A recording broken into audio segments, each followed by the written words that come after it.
Coming up today, there are a lot of professionals with reasons to be thankful this year, but there is more to golf than just winning. With Thanksgiving on our mind, we'll be reflecting on all the reasons why we're thankful for the game of golf. And we want to hear from you as well. Plus, while superstars such as Jordan Spieth and Justin Thomas have already staked their position at the top of the game, other class of 2011 members like Daniel Berger and Xander Schauffele have made their marks as well. But the line between success and struggle can be a fine one, and we have stories of the rest of that 2011 class. Find out who is next to break through and who has yet to live up to the hype. No doubt Jordan Spieth has exceeded his hype, and there is no club in his bag more heralded than his putter. Oh, it's on a good line. It's on Gravin's line. But what makes his flat stick so precise and so accurate? And what does he have in common with Olympic archers, Army sharpshooters, and NBA MVPs? Stay tuned to learn all of that and more on today's Morning Drive, Wednesday, November 22nd, 2017.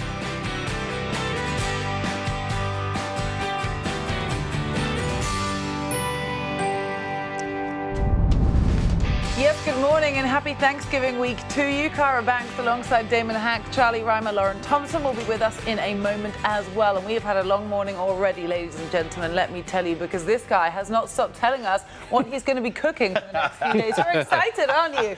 I'm doing the turducken on the big green egg. Who are you, John Madden? No, yeah, I am. I'm going to tell you what, this turducken thing is phenomenal. We're going to tell everyone what a turducken is. Turkey, duck, chicken, all sort of wrapped up together. It's got a little andouille sausage in there. I'm going to cook it on a little bit of pecan and apple wood. Oh, it's going to be delicious. Bam. Are we invited? Sure, come on by. Perfect. You My probably wife don't makes- celebrate Thanksgiving, I would guess. Yes, she No, does. I Well, mean, you're here. You're here in the States. I celebrate coming to eat with you. Okay, and come on. have a Brussels holiday, sprouts. right? My wife is making Brussels I sprouts. like that. With bacon, Charlie. Oh, yeah, that might redeem it a little bit.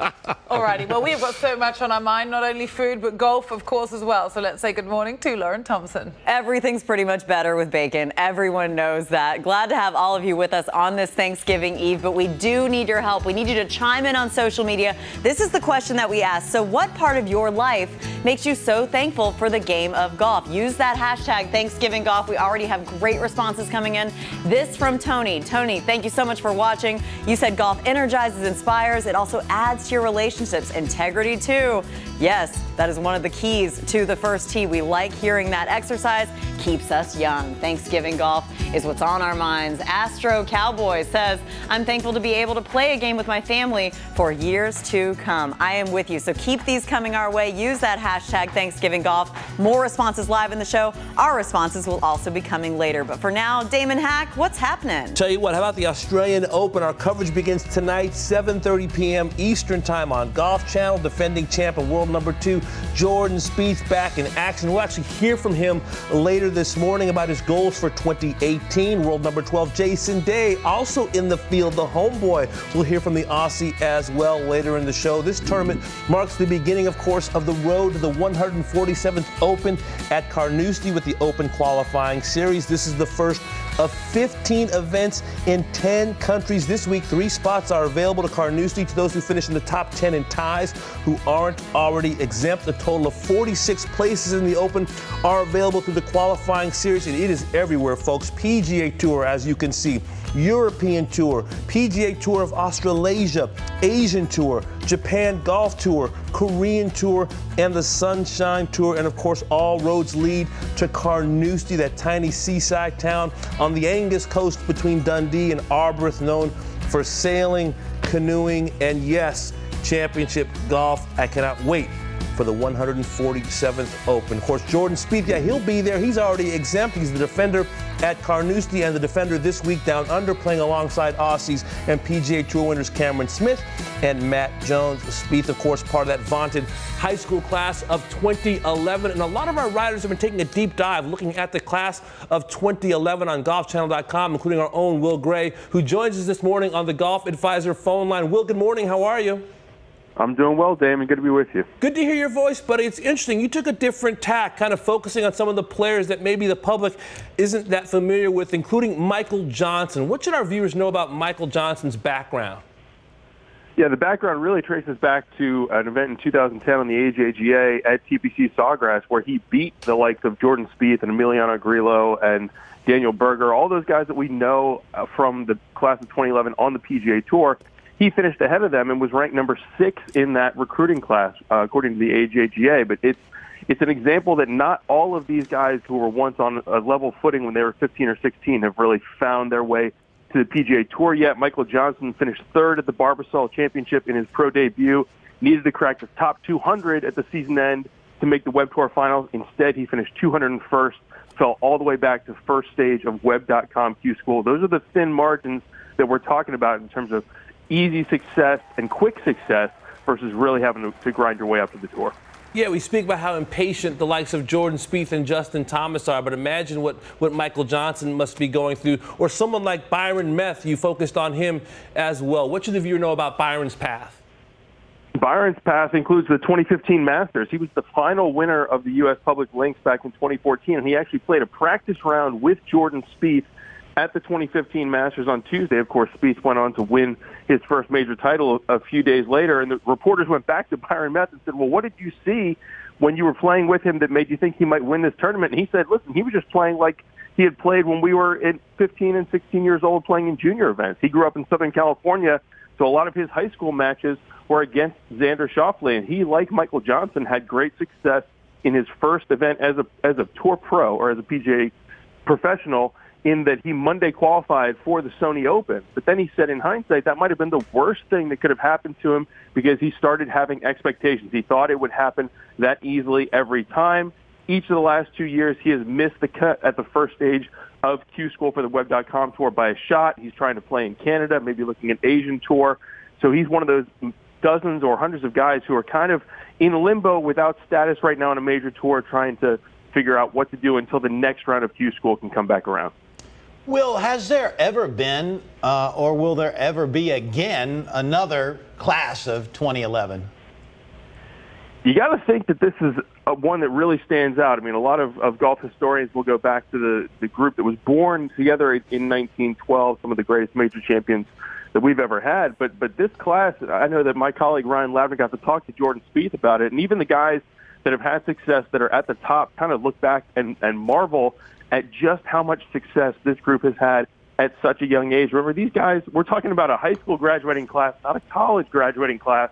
So they're only 24, 25 years old, still just finding their footing on the PGA Tour and clearly as well on several of the other tours across the world. Well, it's a fascinating read. I invite our viewers to read golfchannel.com, the article by Will Gray. Will, thanks so much for your time. Happy Thanksgiving. We'll speak to you soon. Happy Thanksgiving, guys. I'm coming over to Charlie's house. Come on. Plenty of food available.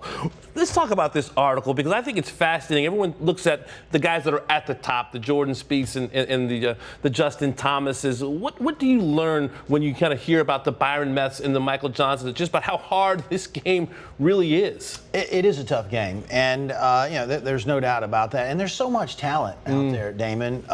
From top to bottom. When I came on the tour in the mid-90s, I essentially was competing, against kids just from the United States. Right. Well, now clearly it's a global game, and to get to the PGA Tour, I'm going to guess 55 to 60% of the players that are PGA Tour members are from outside the United States. When I was playing, it was less than maybe 10 players, and so the field of talent is so much bigger. And when that happens, the top just gets really, really, really good, and that's what we've seen. So you can have a great player with a ton of talent sitting on the sidelines trying to get in the game. There's no place for him to go. Can't find a place to play. We haven't even talked about Ollie Snyder-Jans. Boy, that's a lot of talent right there. And Snyder-Jans, I think he's one of these players that he's going to have a big breakthrough. I can see him down the road being a major champion. We'll continue to have this conversation on the class of 2011 with Rex Hoggard when he joins us next hour. Right now, we send it back to Cara. All right, guys, looking forward to it. But let's get to what is happening on the European Tour. And as the 2018 race to Dubai begins, 53-year-old Miguel Angel Jimenez is seeking his 5th UBS Hong Kong Open win this week. The mechanic won the event for a record-tying 4th time in 2013, breaking his own European Tour record as the oldest winner, which he had set there the year before. So not only was it a successful defense, it was a historic one as well.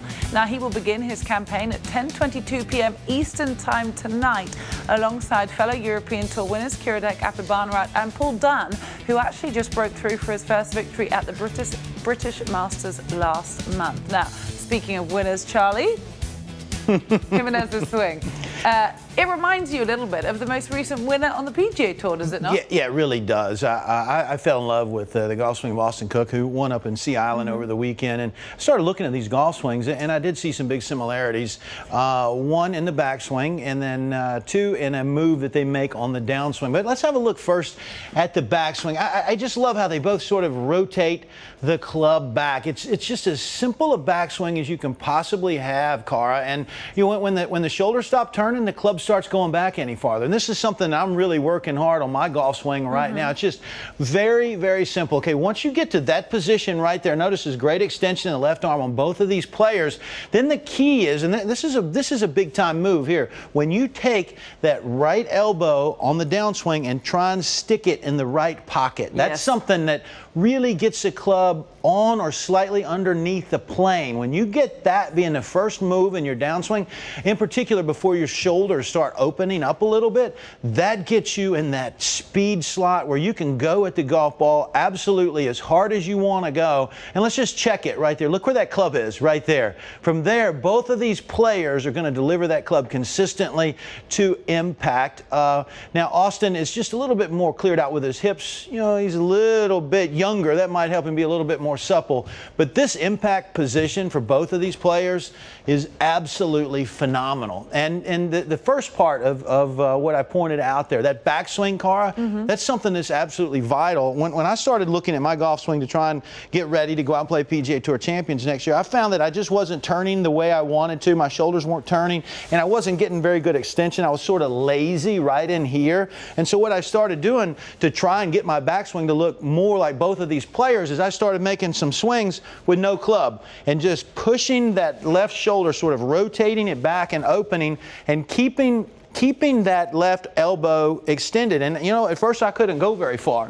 So then what I started doing was I added the golf club as I got a little bit stronger making these practice swings, but holding it by the head, and it makes it a little bit lighter. Then all of a sudden I found that making some practice swings like this, I could start getting back a little bit farther. See how my shoulders are sort of just rotating that club back? And then as I got a little bit stronger, I would grab the grip end and start getting that club back a little bit farther, but getting that great position that they're in right there at the top, and from there it's just a matter of putting that right elbow in that right pocket, getting the club on the plane or slightly underneath it, and you can go at it as hard as you want from there. Two really good golf swings. You have really taught me something this morning. I guess that's a little drill we could do even on the range when we're warming up to get ready for our round, is maybe turn the club upside down, hold it, and just swing it to get used to opening up and rotating enough. Well, you don't see me doing it, but the last couple of weeks you sit over at the desk and you're getting ready for the show. Yes. I'm over here practicing a little bit. I've got a weighted club behind you, and just about every morning in between breaks and while we're getting ready for the show, that's what I'm doing. I'm over here swinging that club with that drill, trying to get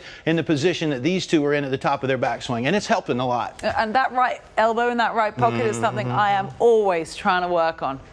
Big key for everyone out there. All right, you're very educational on this Wednesday morning. You don't have to be so surprised. Must be that food that's every now and then I slide something smart in there. Yeah, it happens a bit more often than that. Alrighty, well listen, don't miss opening round coverage. It all kicks off at 1 a.m. Eastern Time tonight on Golf Channel. So tune in later on. But now we'll go back to Lauren. I like those drills, Charlie Reimer, something we could all work on before that Thanksgiving meal hits the table. Well, coming up later, we back it up a few days to Sunday in Dubai, where you saw Jon Rahm capture the DP World Tour Championship.